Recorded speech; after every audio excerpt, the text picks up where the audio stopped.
ஆமா இவனை வச்சு வண்டியை இப்படி பின்னால திருப்ப முடியல. அதுக்காக அங்க நிப்பாட்டினா சட்டன்னு அப்படியே ஓட்டிக்கிட்டே திருப்பி அதுக்காக அங்க நிப்பாட்டி வந்தேன். வினோதா காணா வந்து உடனே நிப்பாடு. யார காணோம்?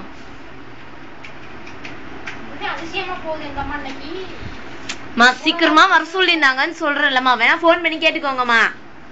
அதான் எல்லாம் சீக்கிரம் வந்துச்சுங்களா? எல்லா பிள்ளைங்களும் அதுங்க வரல. நேத்து தான் சொன்னாங்க தெரியுமா, சீக்கிரமா வாங்கம்மா, ஏம்மா இப்படி பண்றீங்க அப்படின்னு.